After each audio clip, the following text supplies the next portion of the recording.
Welcome to Home's Room. Just like Homeroom, we start off our day getting together with our homies, swapping stories, even a little kiss and tell action. This podcast contains language not suitable for younger listeners, topics about sex and mental health. Discretion is advised. Our views are our own. Let class begin. Welcome back, everybody. Another Boss Babe episode coming up, and this one is direct from our my Saturday Instagram stories, and we're gonna talk about what was suggested. So I got my buddy Kaitlin here. What's up? What up, Matt? Another day, another dollar. Another day where I'm asking for Matt, give me some semblance of sanity through parenthood, because you have already fought your fight through toddler parenthood, and I'm in the thick of it, but here we are. I once pitched an episode idea of reverse parent shame, and I always feel bad because I didn't really like we never had these struggles that everybody else has, especially like the social media craze right now, talking about how crazy their kids are and how they're just ready for them to get out of the house because it's about to go back to school time or this, that, and the other thing. And we never really dealt with that. So I can relate to parent struggles, I guess, but I don't know. It's always weird for me because it's yeah, but also no. So I don't know. Good luck. A lot of my issue, homie, comes from the fact that my children are definitely my children. This is a lot of karma that is well due. I have a 3-year-old, Matt, and we took them to the zoo yesterday for the first time. And I said, to my 2-year-old, what was your favorite animal? He said, elephants. So this is his favorite animal. And then I asked my daughter, my 3-year-old, Ava, what was your favorite animal? And she said, don't talk to me, Mom. We'll talk about it later. I'm like, oh, okay, well. I like it. Understands needs already. But yeah, at least it was a fun trip, and hopefully they slept after that, because usually that's what happens. Zoo trips and sleeping are hand in hand for everybody involved. Yeah, so today what we're talking about is I asked for submissions for Boss Babe topics, and the number one thing I got was women at work, and 7 different variations of the same thing. So there wasn't it wasn't women at work in fixing issues. It wasn't women at work and dealing with men. It wasn't women at work and taking charge. It was women at work, women in the workplace. So it was hard to narrow down a topic. So we're going to talk about women in the workplace, and I guess more anecdotal stuff than anything else, but also whatever Kaitlin's got, because she is in fact a woman in the workplace. So go figure. Yeah. What you got first for this, homie? Dude, I have so much. Matt, let me just go ahead and presumptively step up on my soapbox. First and foremost, I'm super intentional about getting my thoughts together for this topic, because I feel like when we start having these conversations about women in the workplace, it as a default starts to turn into a man bashing conversation. And I just want to be very clear as a disclaimer. I am a woman in the workplace. I work in a male dominated field.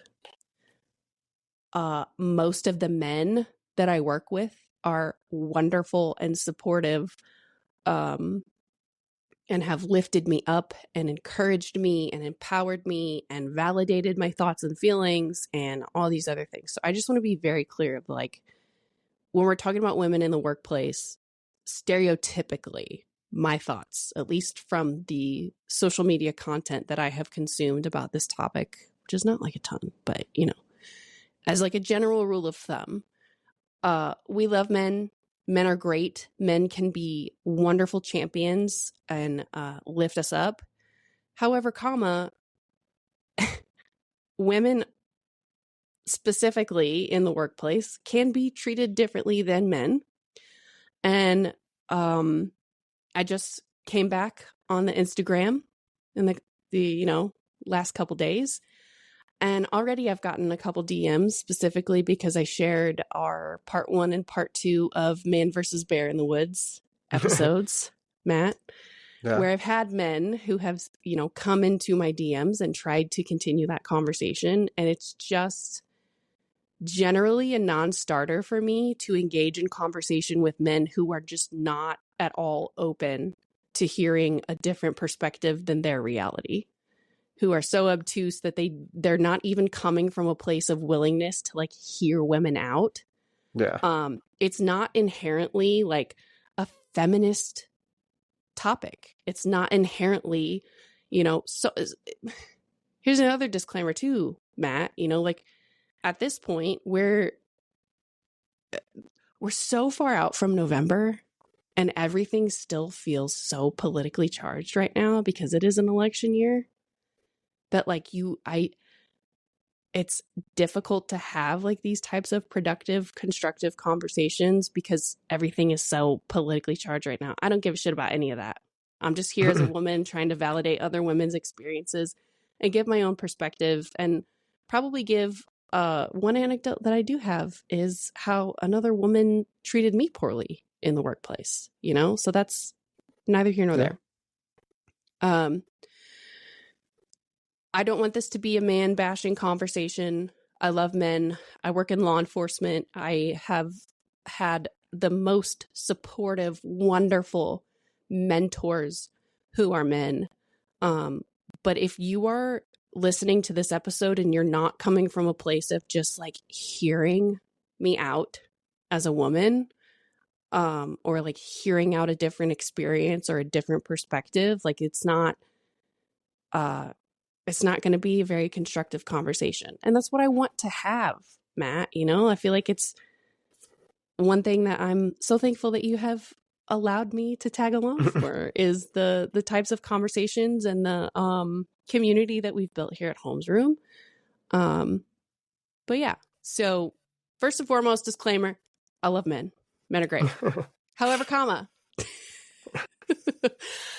I work in law enforcement. All of my adult life, I have worked in law enforcement. Not only am I a younger woman, specifically for most of my career, I've worked with older men. I am a younger, loud woman. I am type A. I'm very passionate about my job. I feel a sense of duty and a sense of responsibility as an analyst in law enforcement. I already feel like I have to fight 2 times harder to be heard in a specific conversation where I know I am educated to speak on this topic.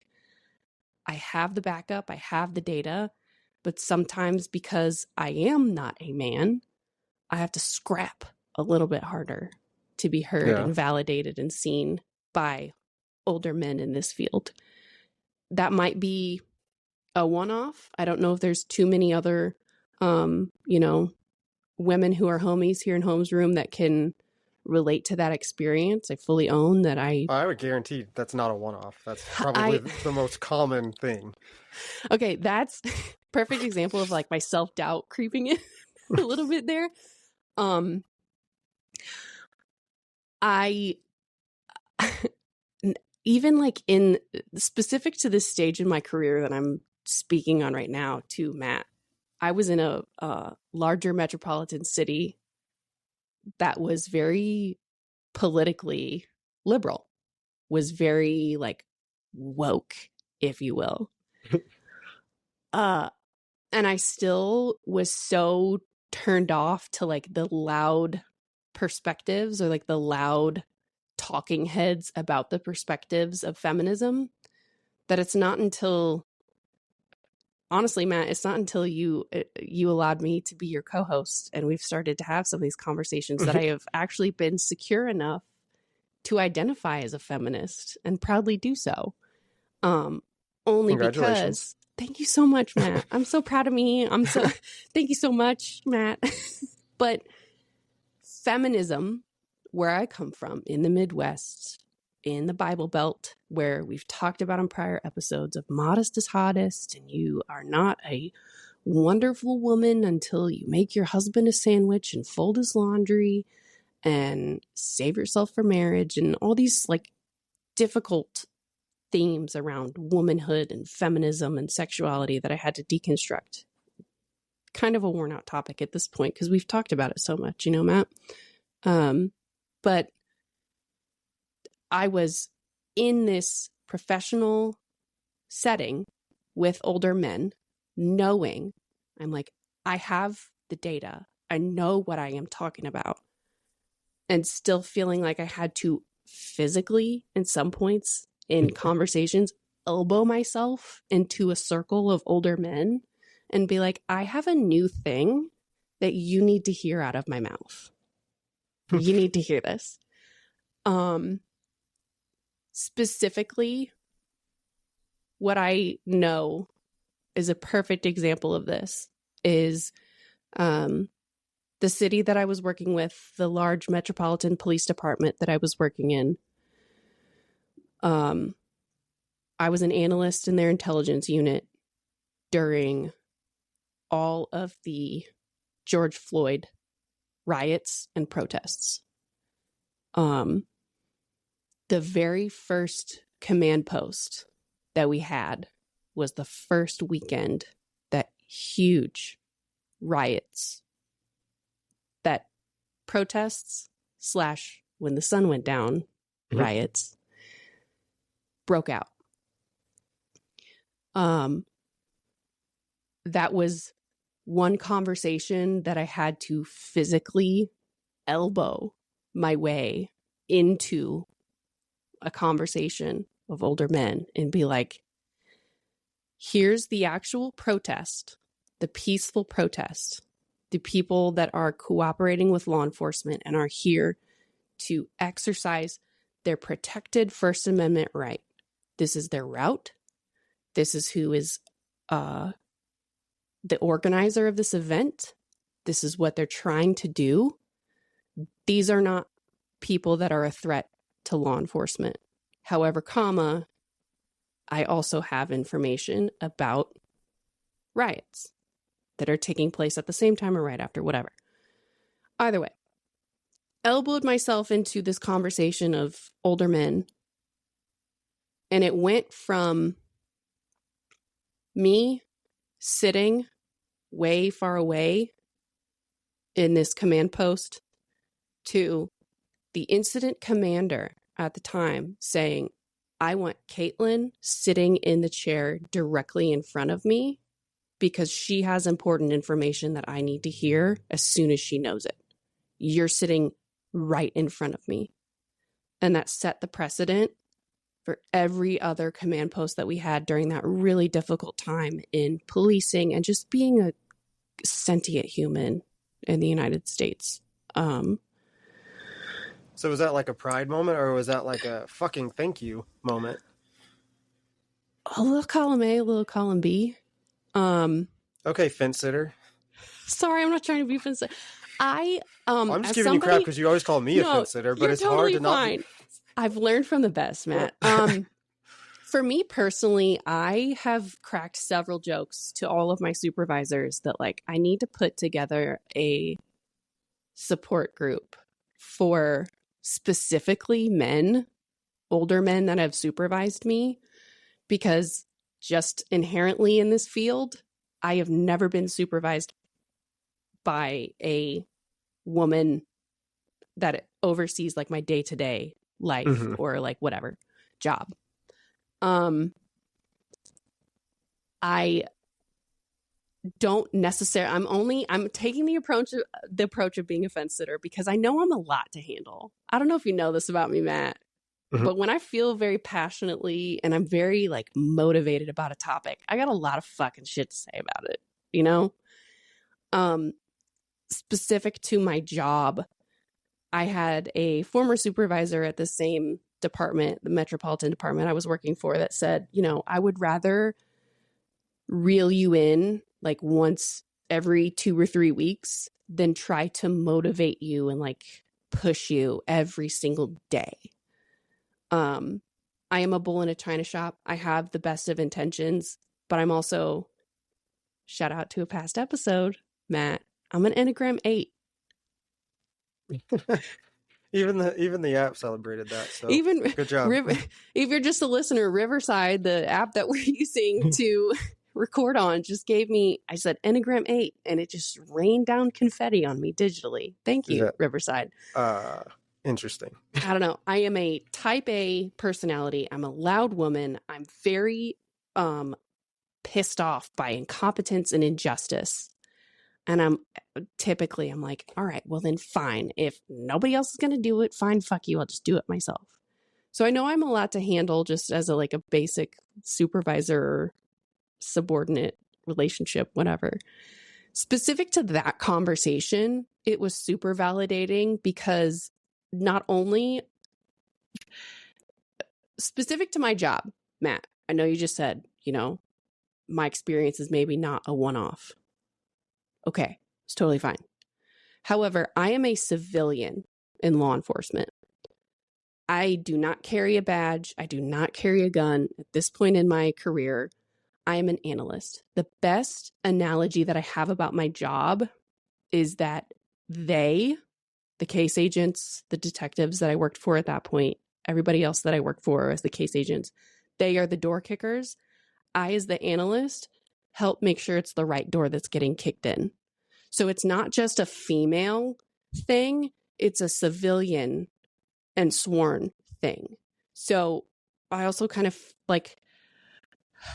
I would never try or attempt to speak on behalf of all women in the workplace, everywhere, always. What the fuck do I know? I've been luckier than a lot of women. I've been unluckier than other women too. But specific to my field, it's like two different hills that I have to climb over. But yeah, it was very validating.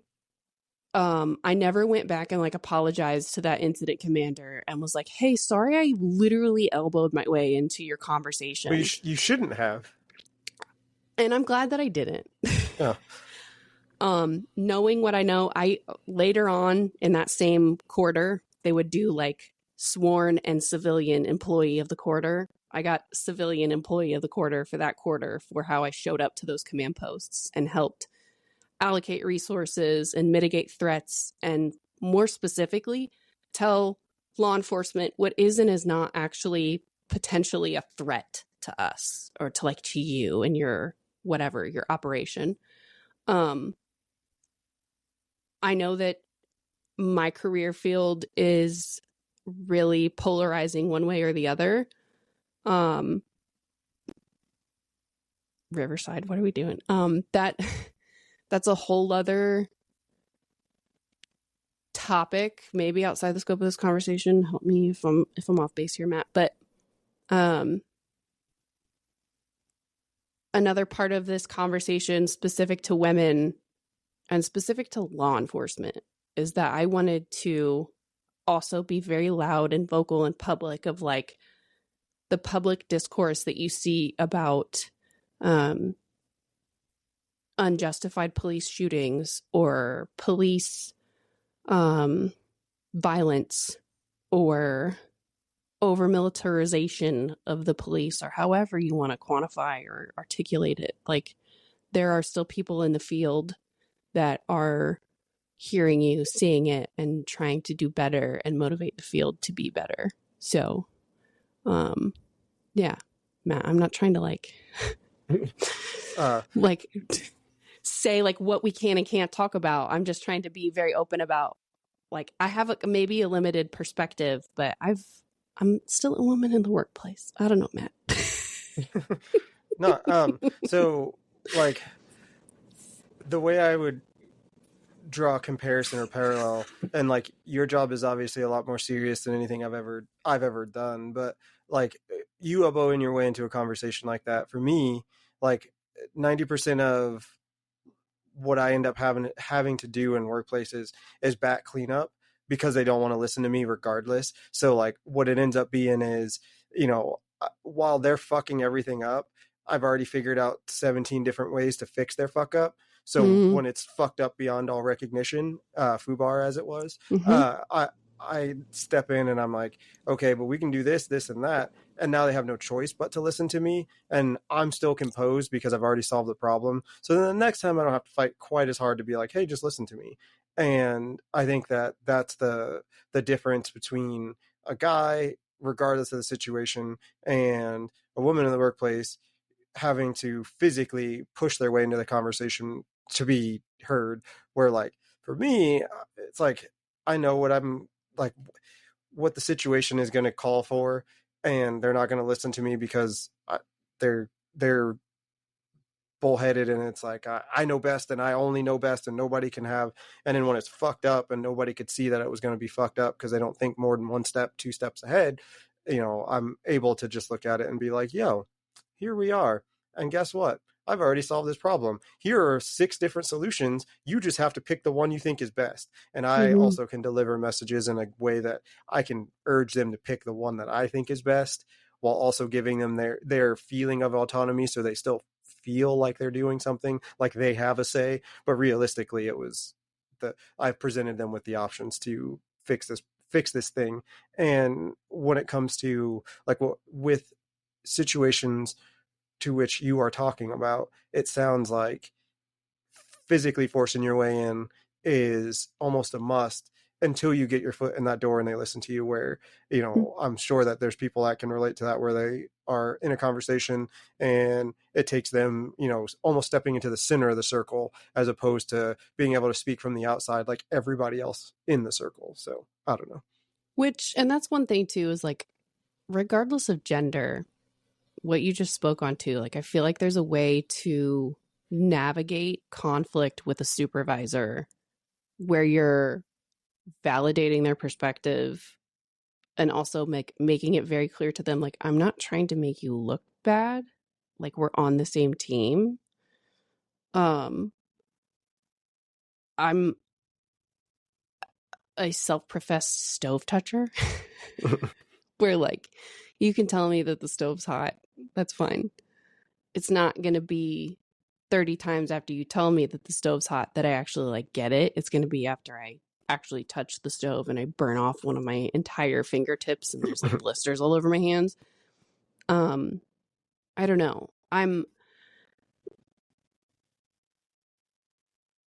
I wish, as somebody who got a master's degree in a social science, I had a mentor in grad school who said, like, humans are the weirdest test subjects ever. Like, we fight, we fuck, we kill each other. Like, we're the weirdest test subjects ever. So to try and analyze past human behavior to anticipate and explain present and future human behavior is like not always an easy task. Specific to the workplace and like supervisor conflict, I'm interested in, based on gender, how responses from supervisors are given and perceived and taken and all that, and just like based on age too. Like, I don't know, I know you're not on TikTok, homie. That's fine. That's fine. I've seen on social media, specifically TikTok, perspectives about like, oh, I'm your millennial supervisor. I'm an older millennial is like technically what I am. Of like millennials, older millennial supervisors or millennial supervisors, like, you don't have to over explain your time off. Like, it's fine, just get your job done. Like, we're not going to micromanage or over police you. And we also have broad shoulders, so some of the supervisory like bullshit that comes down from the chain of leadership stops with us, and we're trying to have broad shoulders where it doesn't come back on our subordinates or whatever. I don't know. I'm interested in any feedback that our homies have specific to gender differences in the workplace versus age differences in the workplace, and boundaries that we, based on age, are setting for ourselves, our families, things that we're going to do with like our kids and availability for jobs. I don't know. It's a really complicated conversation, but I'm, again, thankful that you picked it as a topic for our current episode, because you keep damn it, Matt, you keep making me think about these like complicated topics that I wouldn't otherwise have considered. I mean, that's hopefully the point. But also, I didn't pick this topic. All of our like fans picked this topic, so don't curse me, curse them, but don't curse them because they're our fans. So we we love them. you. Thank you so much for your feedback. We really appreciate it. Yeah.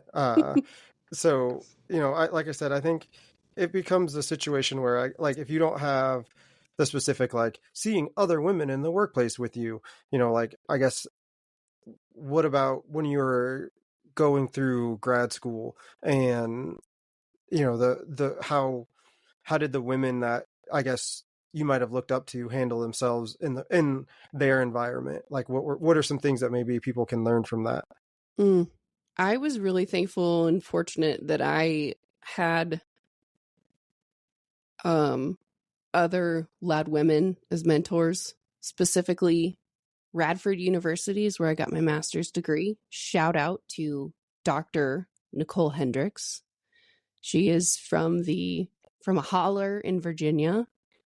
Very Southern lady. She spoke with a heavy Southern accent. She always, would say, she would tell me, she's like, I get more offended when people don't call me doctor. I don't really care if they call me by my maiden or my married name, because honestly, the PhD was a lot harder to get than the husband. She's done a lot of like gun research, gun violence research, things of that nature. One thing that I really respected about her was that she had a way of validating other women's experiences without tearing them down. Specific to grad school and also specific to other women in my current field, it's so easy. And like insecure women are so quick to tear other women down. I had other female professors that were at the same tenure education level as my mentor, Dr. Nicole Hendricks. Shout out, we love her. Other professors who made a point to go out of their way to try to publicly shame and embarrass me for being a loud woman with a different perspective. Specific to my career field, there are also other women who are very territorial and just like try to actively tear other women down. So I have been very lucky to have mentors and bosses and female coworkers where I'm very passionate about mentorship in general, specific to anyone younger than me that's just now getting into my field or getting into grad school or trying to get a master's degree. But I'm also specific to the current discourse about Ariana Grande and the marriage and family that she broke up and tore up or whatever. Very passionate about being a girl's girl and trying to empower and validate and support and lift up other women. I feel very passionately about that. I think that anyone, regardless of gender, if you're coming from a place of just attacking anybody else that has a different perspective, you got bigger problems and you're like lashing out at other people. But specific to women in the workplace, if you are actually trying to be a girl's girl, if you will, Matt, I guess that's what the younger kids are calling it these days. If you're being a girl's girl, if you're being a team player and you're being somebody who's trying to uplift other people, regardless of gender, regardless of other experiences, you're going to go out of your way to lift up other people, to mentor them, to educate them, to catch them up, to do better than the level of mentorship that you didn't have before. So specific to me, like when I was a little baby starting out in the professional career, especially starting out in a male-dominated field, I wish I would have had an older woman who would have told me, regardless as to whatever conversations, law enforcement is very acronym heavy. Almost every other sentence has like 3 to 4 acronyms in it. And everybody just like says an acronym and nobody ever stops the conversation and be like, what is this acronym? I don't know what you're talking about. Don't be scared to interrupt the conversation to ask, what are you talking about? How can I learn from you? Don't be scared to look stupid or feel like you're asking a stupid question. It's not a stupid question. It's only a stupid question if you don't ask it. Things like that. I've been very lucky to have mentors who were also loud women that validated, like, yes, you might be a bull in a china shop. Just make sure that you're refining that energy towards productive and helpful discourse and conversation instead of just tearing up all the shelves of china dishes. So people that aren't that way, like, what's some advice that you might have gotten that that you might be able to give towards those people? Like, because not everybody is out there, trying to bring down the patriarchy. Some people are just out there and want to be successful, but also stand on their own 2 legs. So, like, have you ever gotten any advice like that? I have, and I've also been in the position in my current gig where I'm at here in St. Louis, where I do have like a younger, more meek, quieter, female contractor who started after I did. It's kind of a lesson that I learned the hard way in grad school, where like I told all of the students that were in the cohort under us, so our second year, their first years, I've already served my time on that totem pole. I've served my time for the first year. I'm in the second year now, where I turned around and told all of the younger grad school kids in the program, like, learn your strengths and work towards that. Specifically, as at that point in my life, I was undiagnosed with ADHD. Now that I am diagnosed with ADHD, I'm like, Jesus Christ, it was all over the walls of my office. Why didn't anybody tell me that I had ADHD? So I was like, okay, I am most productive when I am shut in my office on campus in the middle of the night with no distractions. I know that those are my strengths. So I'm going to shape my life and be unapologetic about the boundaries that I have to set with everybody else, because this is my goal. This is what I know I am best suited to work towards that goal. This is where I'm going to be. Specific to professional career, regardless as to whether or not you are a bull in a china shop and you're willing to have a man-to-man conversation as a woman to a man-to-man conversation. If you are not willing to do that, I tell other women who are not loud women or bulls in china shop to make sure that you have a community of other women to support and validate your experiences and your emotions. I'm also a vocal processor. Sometimes I just need an ear to like talk through a problem or talk through a conflict, to be told one way or the other whether or not, am I in the right? Am I in the wrong? Do you see something else that I'm missing? Have a community of other women who love you and support you and want to see you succeed and see the best outcome as possible for you. Again, another reason why I'm so passionate about mentorship. I feel like that's just one thing that is, regardless as to field, regardless as to gender, regardless as to age, one thing that I don't see a ton of, I know, yeah. Matt, you have been a supervisor, so I really hope that you have invested in other people and mentored them and helped them go towards success. I think we've had prior conversations on other episodes where you have absolutely said 100% that's something that you've done. But if you are, a quieter woman that is in the workplace and is trying to function as a professional, just because you're quieter doesn't mean that you're any less powerful. One thing I really admired about my dad, God rest his soul, was that he was so strategic. I have said so many times that Dad was playing chess while everyone else was playing checkers. Just because you are the quietest person in the room does not mean that you hold any less power. And just because you are yapping the loudest doesn't mean that you have any more power or influence over a situation or a climate in the workplace. But yeah, I just want everybody to be supported and loved and mentored. You said you had some points that you wanted to make. What are some of the other points you wanted to make? Speaking about anecdotes, I wanted to share my perspective about, we've talked a little bit about women tearing other women down.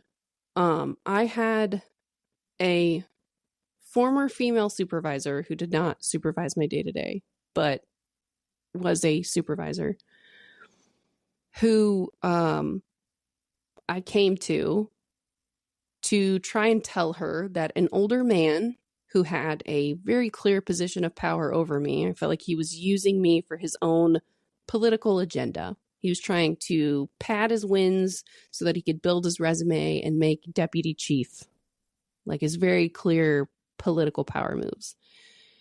Part of that conversation was me opening up to her about some comments that had been made to me in the workplace while I was pregnant. One of those being from a first line supervisor who I had conflict with, and he was a old school boomer boss who thought it was okay to tell me while I was pregnant, better watch those pregnancy hormones, kid. To which, if you can believe it or not, Matt, I had a very mouthy response too. We were conflicting over whether or not it was something probably fucking stupid about like whether or not a protest at the capital of the large city that I worked at was going to be an issue or not. And I was like, it's not going to be an issue. And I started to get like emotional or something about it, probably because of pregnancy hormones, but it's fine. And this older boomer direct supervisor was like, you better watch those pregnancy hormones, kid.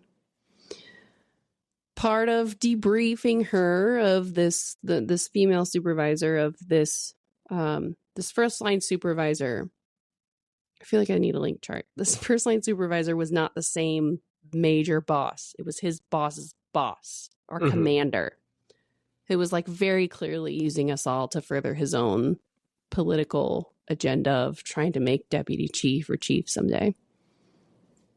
I said I had a problem with that. I'm like, I have very valid things to say. Don't discount me because I'm telling you something that you don't want to hear, that you don't think is going to make you look good. Whatever. Have some integrity, please. But part of that conversation was letting her know this comment that was made to me about better watch those pregnancy hormones. So in an effort to try to embrace vulnerability, which at this point in my career in adulthood was before I was medicated, was before I was in therapy, before I was actively trying to be a softer woman and embrace my femininity. Still struggle with that. It's fine. I told her that comment that was made to me about better watch those pregnancy hormones, and instantly her ears perked up. Then she let me know and briefed me on the fact that she was trying to build an entire like class action lawsuit against the department that we work for about how women and LGBTQ plus civilian employees had been, by her definition, improperly treated or abused by positions of power or sworn versus civilian or traditional gender norms, whatever. So I'm embracing vulnerability. I'm trying to like let my female civilian supervisor like know like, hey, this is a reality. Like whatever. Instantly, she's like, you being told by an older man, better watch those pregnancy hormones. Direct quote, Matt. She said, that is the best example of sexism that I have for this department against civilian women. So I'm embracing vulnerability. I'm like, I don't like being used for people's personal agendas. And by embracing vulnerability and telling her this, she turns around and decided to use me for her own personal political agenda for this class action lawsuit that she was trying to build. So it was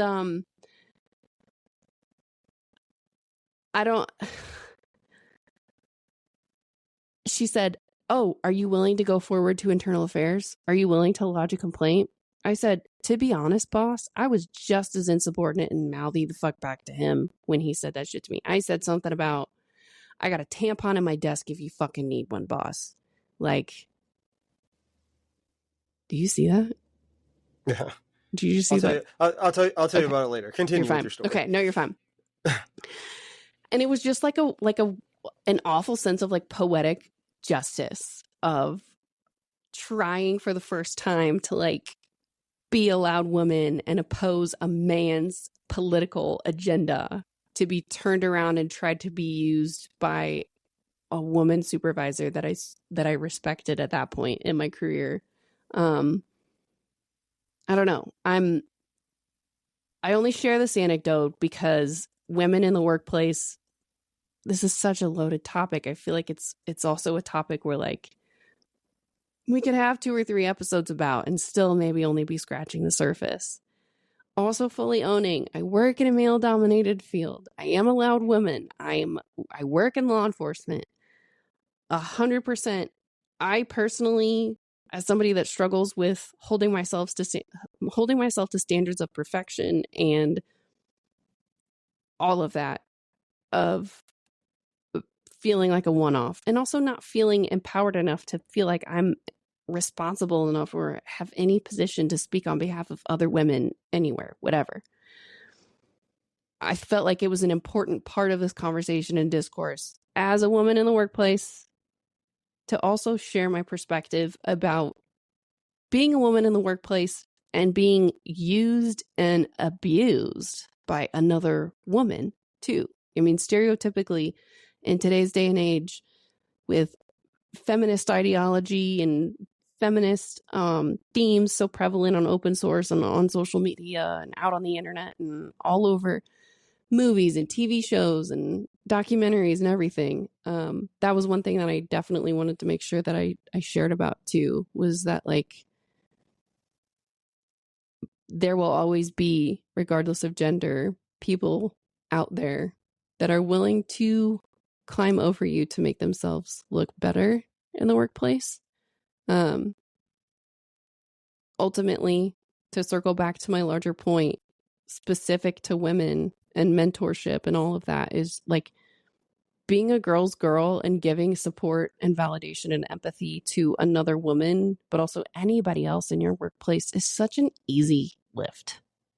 Like, it does not cost anything, really, to be like a kind human to another coworker that's probably struggling in your workplace. Specifically to other women who are maybe struggling in your workplace, who are maybe not heard, maybe not seen, maybe not validated. Like, it's not difficult to go out of your way to make their life a little bit easier. I don't know. Without divulging down a whole rabbit hole, Matt, about how we are just cogs in the machine of capitalism, late stage capitalism, as you would have it. One thing I'm also still struggling with too is work-life balance. Being a mother, being a working mother is a whole other chunk of shit in this discourse that I don't know if we even have time for. But yeah, I'm just very thankful that we even had listener feedback to have a conversation about this. I'm also really, really interested to hear feedback from other women or feedback from our great listeners that gave the suggestion of this topic. Like, we've had a whole conversation about it, and we've had discourse, and, you know, Matt and I are limited by our own perspectives and experiences on this topic. I'm super interested. Listen, the exact men that I was calling out in Man versus Bear episodes, they all showed up the fuck to our comment section. All right. I'm trying to keep the same energy. To our homies, like, I want to hear other women's perspectives about being in the workplace. I don't know if I'm more fortunate or unfortunate than other women that have had larger conflict in the workplace. I don't know. But yeah, Matt, I'm just trying to be good.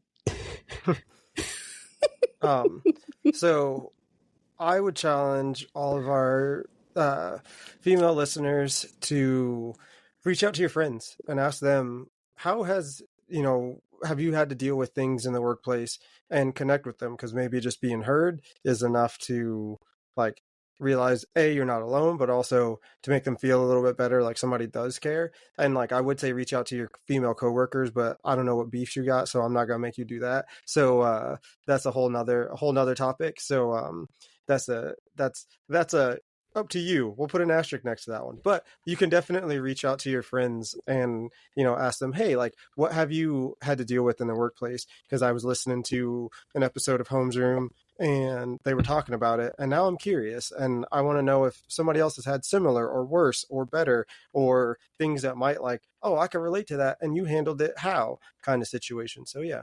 But with that, do you have That's What She Said? I always have so much That's What She Said, Matt, but I also, specific to this topic, first and foremost, let me end this discussion with letting you all know that I have met probably 2 or 3 other exact versions of myself: a younger, older millennial, loud woman, type A personality, Enneagram 8, who was motivated by injustice and incompetence, whatever. And one thing that those other women who are like me in my field, we've had open conversation about is salary. I think it's super dated and taboo, and creates an environment where corporations and companies can take advantage of all of us if we're so hush-hush about how much everybody's making. I've met other female law enforcement analysts who have been very transparent and clear about, this is how much I'm making at this current agency, and here's why, and here's my opportunities for overtime. And it's just been so refreshing to have open conversation about differences in pay. So probably more age-based than, like, gender. But this whole, like, taboo topic about how much we're all taking home after taxes is something I would love to encourage and see other women specifically continue in conversation. But here's the thing. That's what she said. When I was sitting down and, like, marinating in my thoughts about this topic, homies, I've been on my soapbox for this entire fucking episode about this topic. I have lots of thoughts and emotions and feelings and whatever.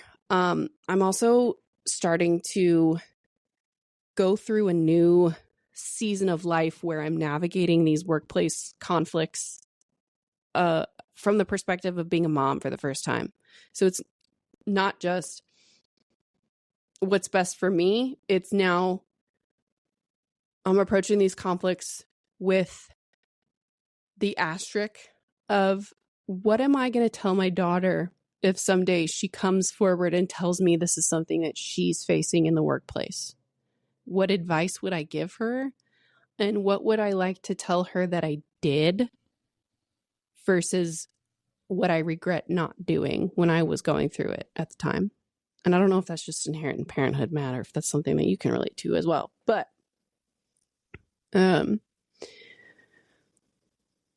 women in the workplace, women, we are our own worst critics. We tear each other down constantly. It's so toxic. Let's be girls, first and foremost. That's what she fucking said, first and foremost. However, one thing in adulthood and in motherhood that I had to understand and embrace is whether or not, as a woman in the workplace, specifically as a mother in the workplace, whether or not you have kids, whether you decide to get married and be, dual income, no kids, dinks? I don't know. I have Dinks. no idea. It's an acronym. It's another acronym, Matt. There are married couples that actively choose not to have children, and they're called dinks because they're dual income with no kids. Whether or not you are a dink, whether or not you are a mother, whether or not you are working or staying at home and homeschooling your kids, everyone is always going to have, specifically, women are always going to have something to say about everything that you're doing. Regardless, like there's no clear path forward where everybody is so happy and validating and pleasant about every choice that you make. So making the choices that you make with the end goal of trying to make other people happy or look good for other people is so not sustainable and unhealthy. I have learned as a woman in the workplace, specifically as a mother of a 2 and a 3-year-old, thoughts and prayers appreciated, because toddlerhood is not for the faint of heart. The best you can do is what is best for your family, and fuck the rest. Whether you come from a small town, like me, small town, birds are going to gossip. It's fine. Whatever you do, people are always going to have something to say about it. So it is the easiest path forward and the best path forward, being a self-professed toucher, to do what is best for you, your teammate, your partnership, your co-parent, and your kids moving forward. Yeah. Do what's best for you. Fuck the rest. And that's what she said, Matt. But she said a lot this episode. Yeah. Well, like I said, go forward. Ask your friends how they're doing. That's like always going to be sage advice. Just saying. We love getting topics from our listeners, so continue to send those in. Continue to send in the reviews, and like I said, sharing these to your stories, sharing our clips, sharing the episodes with your friends. All those things help us grow, and that's what we want to do. Is we want to grow, make the class size bigger, as it were. But yeah, I think that ultimately with the whole Boss Babe thing, it's about bringing forward voices and making it so you don't have to elbow your way to the front of the room to have a conversation. Just being able to have the conversation and rest on the fact that you're respected. So yeah. Preach it, Matt. Kaitlin? Thank you so much. We're on our 2nd year now of the Boss Babe series, and honestly, like my favorite episodes to record so far are the Boss Babe series, and to listen to the interviews that you do when I'm unfortunately not able to make it to be a co-host for those interviews, but specifically the community that we've built here at Holmes Room and the platform that you have poured blood, sweat, and tears into, and then turn around and offer to other women to elevate them and validate their perspectives is wonderful. And I appreciate you, Matt, and we both appreciate you, homies. Well, with that, bye. The bell is about to ring. If you want to drop us a voice message or simply ask a question, you can do that by clicking the link in the show notes below. Be sure to leave us a 5-star review. It helps more people find us. Theme music by Kinsey. More music available on Spotify. Remember, every day is a class. Go learn something.